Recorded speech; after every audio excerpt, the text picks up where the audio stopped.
Police लोग अहिल्याबाई के आज के एपिसोड में देखिए देवी अहिल्या की जान को बहुत बड़ा खतरा हो गया है और रघुवा और गुरुजी दोनों देवी अहिल्या की जान के दुश्मन बन गए हैं, क्योंकि रघुवा और गुरुजी एक साथ हो गए हैं। और गुरुजी रघुवा से कहते हैं, अगर तुम्हें देवी अहिल्या के पीठ पर वार करना है तो सबसे पहले मालेराव को अपने बस में करना होगा और सबको अपने बस में करना होगा, चाहे रानी अहिल्या आपके बस में आए या ना। और पेशवा ने ऐसा ही किया, मालेराव को अपने बस में कर दिया। इधर गांव में एक स्त्री शांताताई नाम की अपने बच्चे को लेकर भाग गई है। उसकी ससुराल वाले देवी अहिल्या के पास आते हैं और कहते हैं, आई साहिब आप हमारे बच्चे को बचा लीजिए, हमारी बहू हमारे पोते को लेकर भाग गई और जाने कहाँ लेकर भाग गई है। तो देवी अहिल्या कहती है, नाम बताइए अपनी बहू का। उसका नाम होता है शांता और वो केसरी के साथ होती है। और तभी केसरी कहती है कि उनकी बहू का नाम शांता है और मैं उसको लेकर आई हूँ।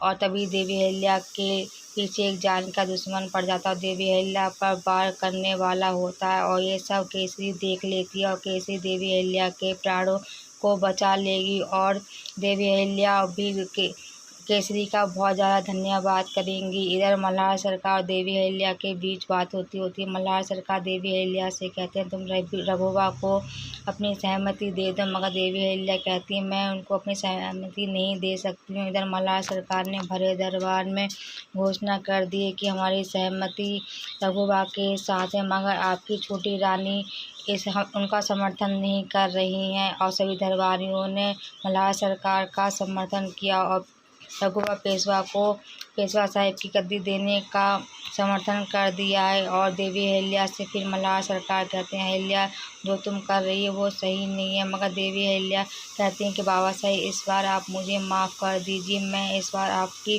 किसी भी बात का समर्थन नहीं कर सकती हूँ। और मल्हार सरकार ना चाहते हुए देवी अहिल्या पर अपना कुछ नहीं कर सकते हैं। और इधर देवी अहिल्या और मल्हार सरकार के रिश्तों को रघुवा बिगाड़ देंगे और देवी अहिल्या और मल्हार सरकार के बीच में दूरियां आ जाएंगी, मगर करेंगे देवी अहिल्या यही सही। इधर मैनाबाई और मालेराव के बीच में दूरियां आनी प्रारंभ हो गई हैं और रघुवा ने मालेराव को एक प्रांत की सुविधाएं देने का वचन दे दिया, क्योंकि वो मालेराव के बारे में जान गया। क्योंकि गुरुजी ने उसे सब बता दिया कि मालेराव पहले से ही राजा बनना चाहता था, मगर अहिल्या के होते हुए ऐसा कुछ भी नहीं हो सकता। उसने इसी चीज़ का फ़ायदा उठाया और मालेराव को एक प्रांत की सुविधाएं देने का वचन दे दिया। और इस वजह से मालेराव ने रानी अहिल्या का साथ नहीं दिया और देवी अहिल्या का अपमान कर दिया भरे दरबार में। और देवी अहिल्या इसी बात पर मालेराव से बात करती हैं और कहती हैं, मालेराव तुम बात को समझते क्यों नहीं हो, तुम कब बड़े होगे, तुम हर किसी की बातों में आ जाते हो। बातों में ही मालेराव बता देता है कि हमें एक प्रांत की सुविधाएं देने का वचन दिया है रघुवा पेशवा ने, और आपने तो कभी हमारे संग ऐसा किया ही नहीं। हमें कभी कभी लगता है कि आप हमारी आई है ही नहीं।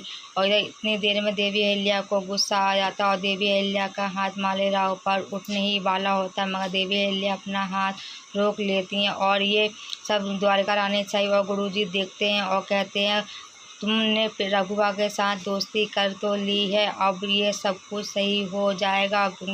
और गुरुजी चाहते हैं कि देवी अहिल्या और मालेराव के रिश्ते बिगड़ जाएं, क्योंकि देवी अहिल्या और मालेराव के जैसे तैसे रिश्ते तो समझे थे, मगर रघुवा ने और गुरुजी ने मिलकर उनके रिश्ते फिर से बिगाड़ दिए और रघुवा अपनी चाल में कामयाब होते दिखाई दे रहे हैं। उधर देवी अहिल्या के लिए बहुत बड़ी चुनौती आ गई है, क्योंकि मालेराव देवी अहिल्या की कोई बात नहीं मान रहा है और देवी अहिल्या मालेराव को कुछ समय के लिए बाहर भेजना चाहती हैं मैनाबाई के साथ, मगर मालेराव को गद्दी का लालच दे दिया है और रघुवा ने मालेराव देवी अहिल्या की कोई भी बात नहीं मान रहा है।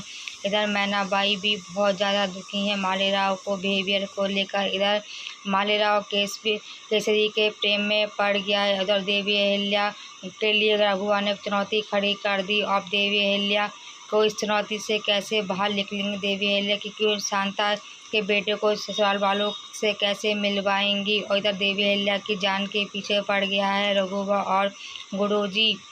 और केसरी ने भी देवी अहिल्या का जान बचा तो ली है, मगर केसरी को ये नहीं पता है कि ये मालेराव की आई साहिब हैं। जब केसरी को ये पता चलेगा कि बाजीराव की आईसाई में तो उसके पैरों तले जमीन खिसक जाएगी। इधर मल्हार सरकार और पेशवा साहिब दोनों एक साथ हो गए और पेशवा साहिब देवी अहिल्या की ओर देखते हैं और कहते हैं कि अहिल्या, हमारे होते तुम्हारा कुछ भी नहीं है।